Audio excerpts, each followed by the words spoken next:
early morning at a B-29 base in the Marianas. The big bombers are getting ready for a mission, and the men are getting ready. In the essentials, the briefing differs little from others. There's a target that'll be bombed. They will proceed to this point in space above the Earth, drop their bombs, and return without ever seeing the target. These are the instructions. The men are ready for the takeoff.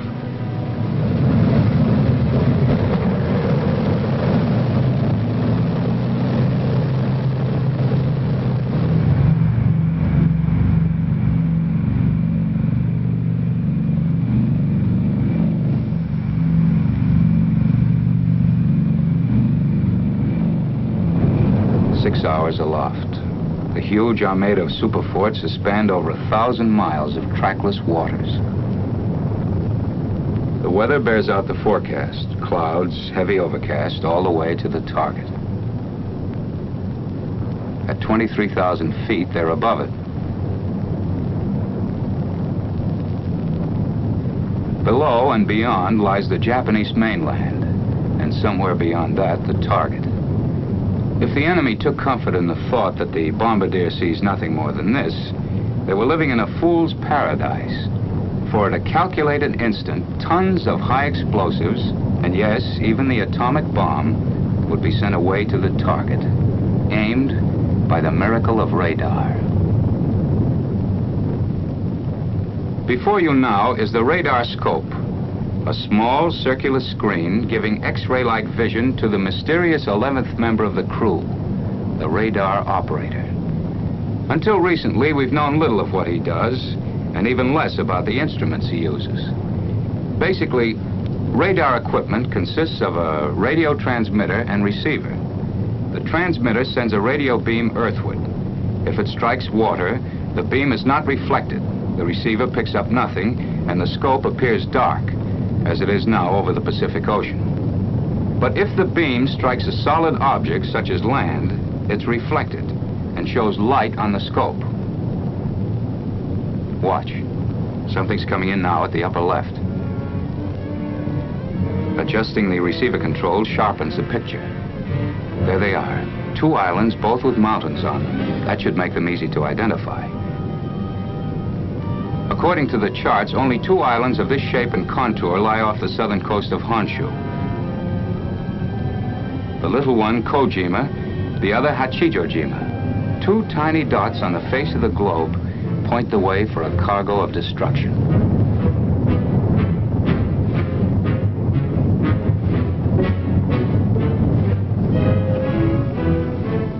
Seven hours, 10 minutes elapsed time. Almost a full day's work for most, but to the crews, a mission less than half sweated out. The picture on the scope warns of entry to the critical zone.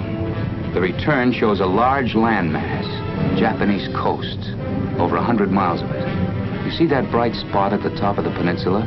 Not exactly the picture in travel folders, but that's beautiful Fujiyama. Mount Fuji, nature's wonder, the tourist delight.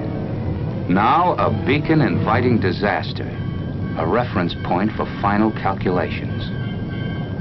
Bombardier, this is radar operator, over. This is Bombardier, go ahead. The wind is from 268 degrees at 138 miles per hour. Ground speed on the bomb run, 394 miles per hour. Data taken from the electronic wonder instruments is converted to precision aiming, pinpoint bombing. 17 degrees right. Radar operator, this is Bombardier, over. Go ahead, Bombardier.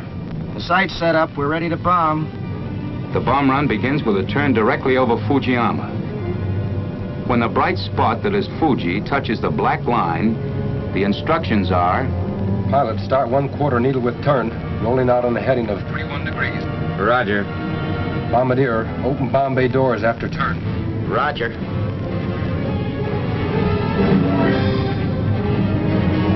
The moment for decision has arrived. The moment when the target must be singled out from hundreds of other invisible targets. Coastline with a large city. A peninsula jutting out in a bay. The city, Tokyo. This is the general target area. Northwest of Tokyo lies the specific target, the Kyushu aircraft factory at Kawago. A flick of the switch isolates the target image. And here it is, one tiny speck of light, the focal point for hundreds of giant bombers, for 1,000 tons of bombs. Pilot, correct 9 degrees right. Roger. Ready on 70 degrees. Ready? Mark.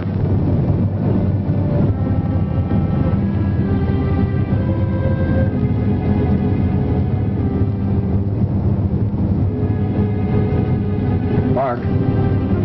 At the split second before the bombs are released, the radar operator sees this. Bombs away.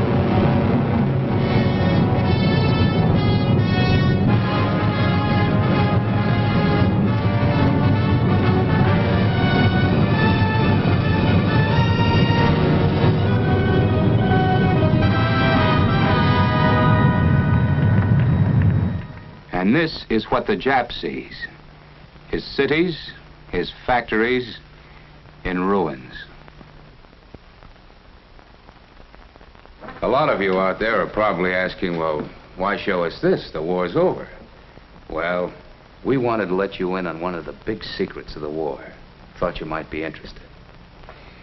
Yes, you're right.